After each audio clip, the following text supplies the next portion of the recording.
There are new developments this morning in the story of a Columbia University graduate student who was arrested over the weekend. His name is Mahmoud Khalil. He played a key role in the campus protest that we were covering so closely last year. He was calling for university to divest from companies supporting the war in Gaza. As I mentioned, arrested, detained by ICE, Immigration and Customs Enforcement agents, over the weekend. And this is getting a lot of attention through the United States. Marianne in on the story to tell us more about him and where he is right now. Because we know that Mahmoud Khalil was taken from his university-owned apartment in Manhattan, but right now he's in a federal jail for migrants in Louisiana. And a federal judge has actually temporarily blocked efforts to deport him for now, and he's looking ahead to a hearing that is scheduled for tomorrow. U.S. President Donald Trump has said that Khalil's arrest is actually the first of many. So here's what we know about Mahmoud Khalil. He was a graduate student from Columbia University in New York. He was born in Syria and is also a legal permanent resident of the United States. He was also one of the main faces of the pro-Palestinian student-led movement at Columbia University. There was that big protest there, those big encampments as we saw those images unfolding last year.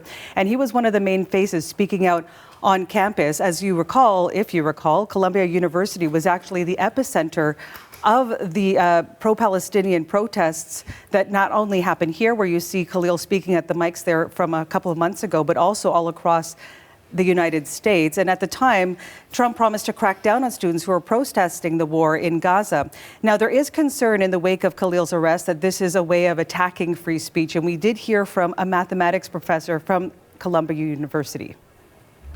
Students like Mr. Khalil flock to the United States from every corner of the globe, in large part because of our reputation as a beacon of liberty. Here, the world thinks someone cannot be summarily arrested and imprisoned merely for expressing an opinion or advocating a political cause. The case of Mahmoud Khalil has dealt a severe blow to that trust placed in us by the world.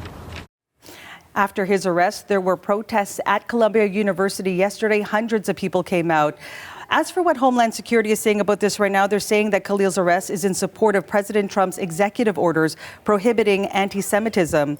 On Truth Social, Trump also described in his words, "We know there are more students at Columbia and other universities across the country who have engaged in pro-terrorist, anti-Semitic and anti-American activity, and the Trump administration will not tolerate it." Important to note, though, that Khalil has not been accused of any crime and has not been charged with any crime so far. So no actual details as to specifically why he has been detained right now. But among those calling for his release, Heather, is his wife, who is an American citizen who also happens to be 8 months pregnant.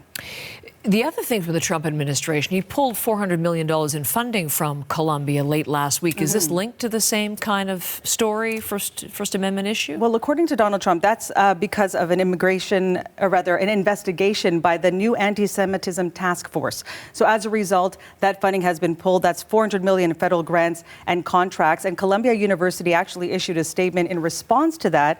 And this is what they said in part, saying that Columbia is engaged with several federal agencies and are doing all we can to be responsive to their legitimate concerns and to take corrective action under the law to restore funding. Trump's administration has also warned that 60 other universities could also face similar penalties pending other investigations, and those include Ivy League schools like Yale and Brown. Thank you, Marianne.